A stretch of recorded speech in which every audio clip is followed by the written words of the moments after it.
besides regional manager. It just made me vice president. Yeah, start Monday, as a matter of fact. Oh, yeah? Vice president? Oh, well, here's to you, Mr. Vice President. Yeah. Want some? No. Come on, Charlie. Come on.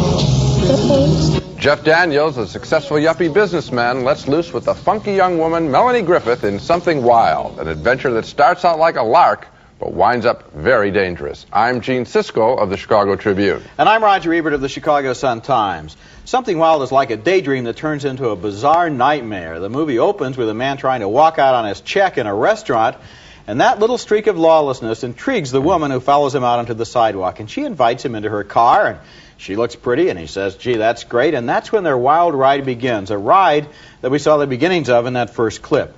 This woman really is something wild. She handcuffs the guy. She has him lie to the office about why he won't be back that afternoon. She seduces him in a cheap motel, and after they start to like one another, she takes him to her high school reunion where his worst dream comes true. He meets a man that he works with at the office. Charles Briggs!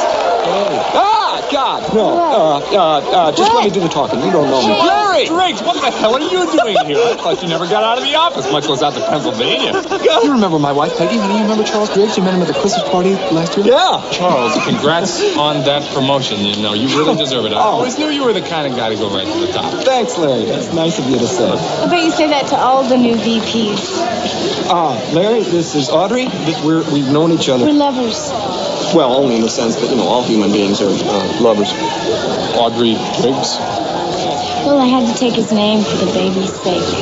You're having his child? I think it's his child. That's still Melanie Griffith, this time without her black wig.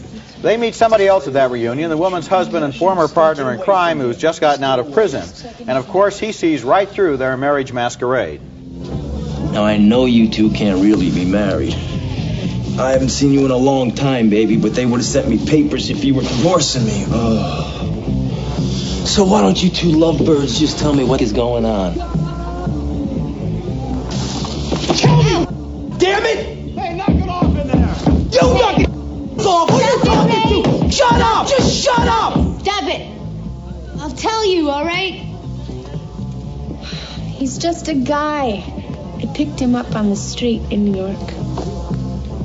We pretended to be married for my mama's sake, and it just carried over to the reunion. The guy's got a real wife and 2 real children. Just a joke that got out of hand. But of course, the guy doesn't have a real wife and 2 real children, or at least he's not still married to them, because everybody in this movie is lying at some level or another. The whole movie is mostly about those 3 people: Jeff Daniels as the ordinary guy, Melanie Griffith as the wild woman, and a newcomer, Ray Liotta, as her tough husband. All very good performances. The movie begins as a comedy, but then it builds in suspense as the husband forces them both to come along with him on a violent crime spree. And actually, I thought that was the least interesting part of this movie, because the dynamics of the man-woman relationship at the beginning of the film was a lot more fun than the action at the end. The movie was directed by Jonathan Demme, who made the slice-of-life masterpiece Melvin and Howard, and I think he's best when he sticks to character and human comedy and doesn't go for just stereotyped action. But still, Something Wild is a wonderful offbeat movie that keeps bringing one surprise after another, and I liked it. I liked it too, and it didn't bother me that it went off into dangerous land, because if you play with fire, you get burned, and that's what a little bit of this film was about. I thought that this actually, with all the violence and the rough language which you could hear missing from that scene, I felt that this was a very traditional Hollywood kind of movie that would have been made in the 30s and 40s, in the sense that it's perfect. There isn't a scene there that rings false. Yeah. When they're on the run, you don't know what's going to happen. How many movies do we see, Roger, where you really don't know what's going to happen? And this movie had me just glancing about. It really did fool me, honestly. In a way, it could play in a double bill with It Happened One Night with Gable and Lombard. A violent one. Right. It has that feeling of Hollywood tradition to it. Does. It's well made, it's funny, it moves fast, and Jonathan Demme, once again, he can do everything. His last movie was Stop Making Sense, a concert film. And this Jeff Daniels, he's quiet about himself, but boy, he turns in one good one after another, terms of endearment, and now this. Gable and Colbert, by the way. Okay. Said the wrong people. Okay. Our next film is one of the most eagerly awaited films of the year. It has quite a pedigree. It was the grand prize winner this year at Cannes Film Festival. It's the latest film from the director of the Oscar-winning The Killing Fields, and the latest film to star Robert De Niro and Jeremy Irons, two of our very finest actors, to be sure. How can you beat a film like that? Well, I think this film is beaten down with an overlong, obvious script as De Niro plays an 18th century mercenary soldier out to capture South American Indians for cheap labor for the Spanish and Portuguese. Jeremy Irons plays a missionary trying to bring religion to the Indians. Here, De Niro is on the attack.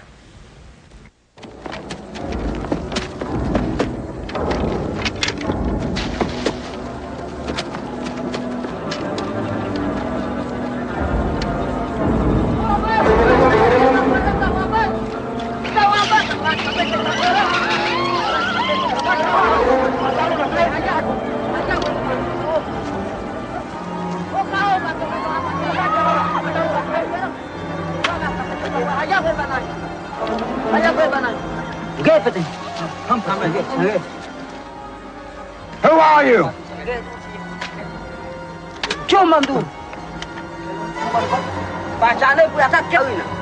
So you're hunting above the falls now, Captain Mendoza. That looks good, but then the film gets preachy as De Niro meets Irons, who converts him to his religious cause. Then De Niro wants Irons to bless him when he goes into battle against his old gang who are trying to exploit the Indians. If you're right, you'll have God's blessing. But if you're wrong, my blessing won't mean anything.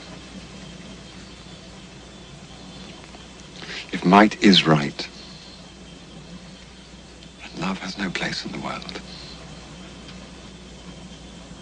Maybe so, maybe so. But I don't have the strength to live in a world like that, Rodrigo. This film is so well intentioned, you can see it in that scene, that it just hurts when it doesn't work well. The plotting is so obvious, with the man of peace there and the man of war debating what to do to combat evil, violent men. You can't fault the performances, but the script, it's overwritten, restating every point at least twice. This film needs editing badly. It also needs some surprises. I was touched only by its ending, but even then, just a little. I can't recommend The Mission, and I am really surprised to say that. Boy, I was surprised too. I saw this movie at the Cannes Film Festival, and it's been shortened a little bit since then. I've seen it again. The shortening didn't help because there's no overall organizing pattern. They started with a great idea. They started with a great vision of these people in the jungle, the man of peace, the man of war, the Indian society coming in to destroy it. That's the material, but they think the material is enough. They don't, I think, supply a story that involves us in this drama and makes us really care about the ending. It's all spectacle. It's not narrative. This story of, the Indians being exploited, it's a tragedy, but it's one that has been used in the movies a lot, and we know that, the third world being exploited. I think you then have to do something special. Now, in The Killing Fields, this last guy's films, Roland Joffe, he took us into this story of this Cambodian man and focused on it. That was what was special. Here, he does not spend enough time with the Indians. And I think that's his mistake. He forgot to go there, and that's where the drama is. Okay, I'll give you that. He doesn't spend enough time with the Indians. He also doesn't spend enough time with Irons and De Niro. They didn't have the big scenes in which they really expressed how they felt and what they were about. Oftentimes they're seen in symbolism, being paddled along the river, seen in the trees, conducting the choir and so forth. Too much atmosphere and not enough of what are these people, what do they have to say, what's their relationship, what do they care about.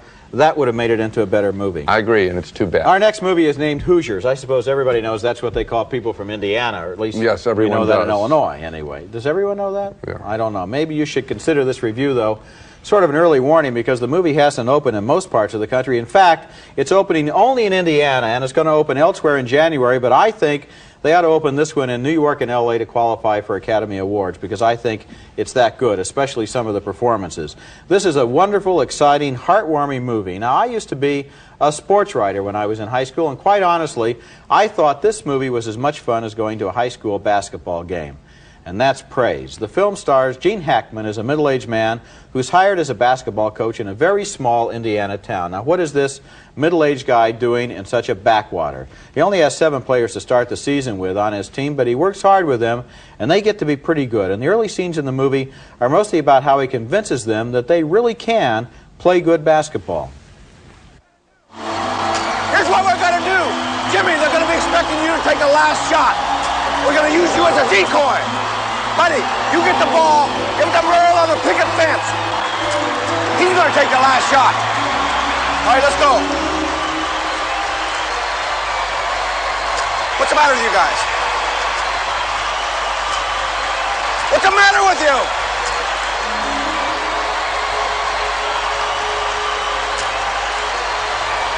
I'll make it.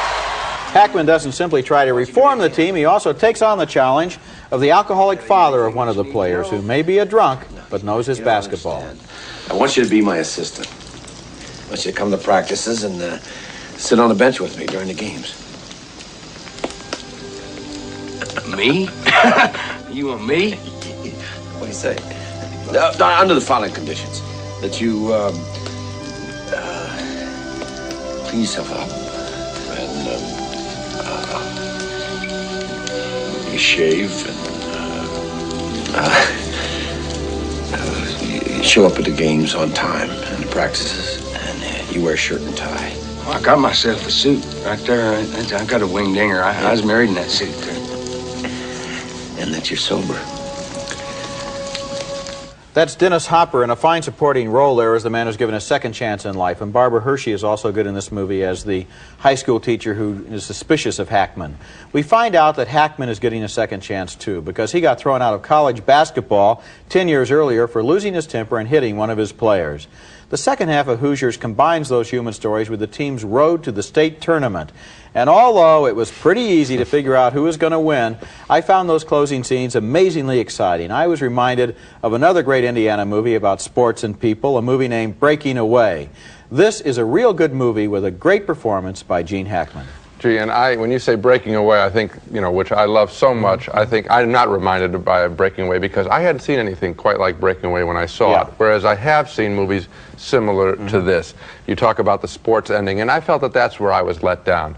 Gene Hackman is quite wonderful. I think the movie lays it a little on thick by having him cure an alcoholic as well as romance this other woman. I think that's a little extra, and help the team too. I mean, this guy and rehabilitate himself.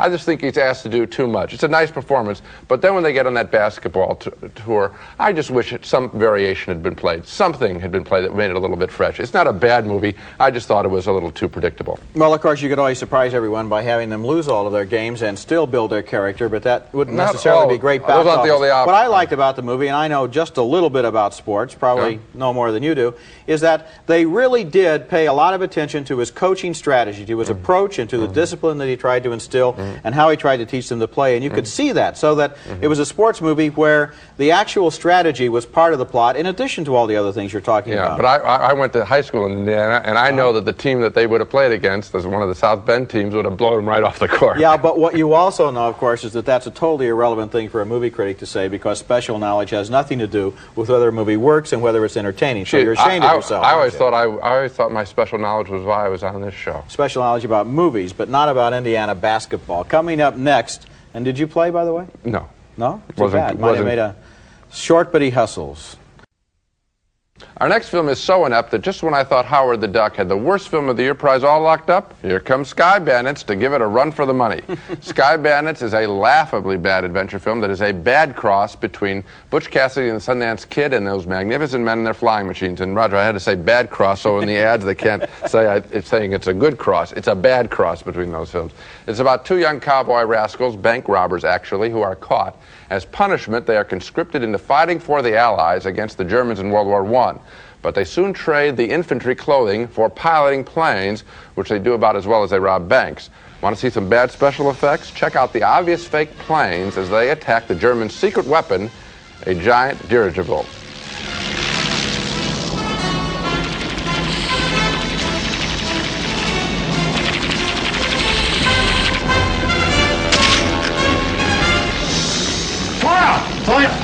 Spend enough money in a toy store, you could make that kind of movie at home. Just as embarrassing, the boys' love interest, a couple of French girls with some very bad French accents who fear the boys are going to chicken out a battle. They are running away to Switzerland. Oh, Barney. C'est pas possible. You will destroy the airship. You can do it. Sure.